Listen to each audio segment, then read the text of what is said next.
Welcome back to the Perfect Pitch on Shaw TV. Judges, this is your time if you have feedback or any questions for enlightening. Great presentation, guys. Well done. I'm just quickly curious, how do you make the light bulb flat at the bottom? That's the thing. These are actually light bulb jars. Okay. So they're not real light bulbs. We had to source them from the States. Okay. Got it. So when you're pitching somebody at one of these, St. Patel Mall or where you guys are going, what draws someone into this, and how do you pitch them? It's really because mainly the light bulb shape is a thing, but they just really do a great job of standing out. So if you're walking by and you see it, you really want to stop for a second and look at it, and that draws them to us, and then we start telling them about our company and about our product. Okay. And what are some of the pitch lines that you guys may have on pitch lines. So this has a scented. Yeah. This is scented, for example. Is that something that you would use, for example? Yes, that is. Okay. Because this is air. We say for the water one, it's almost like an oceany feel. For the fire, it's like a desert fire. The earth is like a garden, things like that. Okay. Nice. And does that draw them more? It does. Into it when you start telling them about the scent? Yeah. They always want to smell it and think it smells nice and stuff like that. Okay. And which one is your top seller? Currently, our top selling one seems to be the air bulb because it is like air freshening. Okay. Great job. Well done. Thank you. Yes, fantastic presentation, nice flow. Absolutely. You guys did a wonderful job there. I guess my question is scalability and production of that scalability. What if you become the next pet rock and you're selling millions of these? How might you address some of that production challenge that you're facing? Well, we definitely have to grow as a company as our demands grow. Like we talked about, we're already just in a small classroom in a school. We already want to start moving out into an office space. The thing that's been limiting us is that sourcing the light bulb jars. But we have worked out deals with a supplier called Michaels where they're willing to import from their state's warehouses to Canada, but their minimum deal is at least $500. So if we start growing, then we can definitely use these deals to get more products, and then we also want to hire more employees and things like that so they can run sales and produce more. And these products, could these the specific types be automated in the production process, or is it always going to be a human being needing to measure out the products and putting them in the different 4 areas, I guess you would say, in the light bulbs themselves?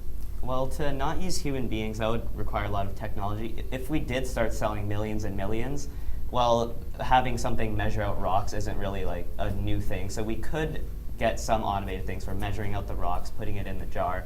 But at the stage we're at, we can't do that right now, but definitely along the line, if we started growing, that would be a possibility. I think it also adds to our product that each of our products are handmade, so it adds to the value of each.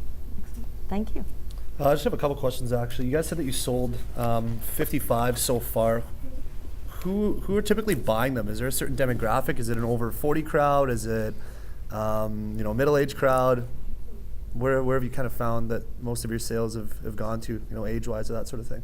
We have found that it really is what we thought of in the beginning. It's really that 20 to 30, mostly females. That's really where we think the market is. Okay. You also said it was for art lovers or that sort of thing. If you guys do plan on expanding, is there any other ideas that you kind of have rather than just limiting it to the 4 elements? Like, small picture frames inside, or yeah, we do want to expand, team logos or anything like that. Yeah, just we to kind of definitely want to expand our product line, as well as the idea of having personalized bulbs. Mm-hmm. We also brought up the idea of using real light bulbs. The thing with that is they can't stand up, but we did go through some prototypes where we make stands for them and things like that. But if we were to expand, we would maybe have some that are light bulb jars and some that are environmentally friendly bulbs, which are recycled light bulbs. Mm-hmm. Yeah, it's something that I've definitely never seen before. So, the idea itself is really, really unique. So I think even social media or pictures on Instagram and that sort of thing would really grab a market, and you can make a lot of online sales. So, well done, though. Thank you. What percentage would you say each one of these are sold? So, if you say this one sold the most, would you say it's 50% is selling more than that? Or what's kind of the percentage? If you're out of every 100, how many of those would you sell, for example? I'd say it's almost even with the air and the water. Like, the air is the most popular. The water is kind of like a close second. Okay. I'd say maybe around 40 for the air, maybe like 38 for the water, and kind of split even for the fire and the earth. Interesting. Okay. Enlightening, pitch, done. Knocked it out of the ballpark. How do you think that went for you guys? Pretty well. I think, yeah, it was pretty good. Went smoothly. What was the experience like pitching to the panel of judges? It was a very great experience. I mean, I haven't had that much experience pitching before, so. Now, I love your product. The judges think it's unique. I think it's unique. So, looking back 6 months ago, where did this idea come from? How did you think of this? Well, we really wanted to go out of the box. We didn't want to just make something that you might have lots of competitors for, something that isn't really unique. We wanted something more artsy, craftsy to make, and it just stuck with the 4 elements, and it went from there. Now, Mariah, you guys have been working on this for months. A lot of hard work went into it. What was the biggest thing you learned about developing your own company? I think teamwork's a big part of it because like it's hard when you're trying to develop your ideas by yourself. You kind of gotta talk it together as a team. Like all these ideas, it did not come from one person, right? You gotta each person kind of puts in their little ideas and then you combine it and it works into one big thing. And this is a great team? Yeah. We'll meet another team after the break. We're going to introduce you to Alpacket. Here today for you guys. Our first right here is our relaxation kit, and it comes with soothing things like Epsom salts. You guys thought about entering into kind of the retail market to go to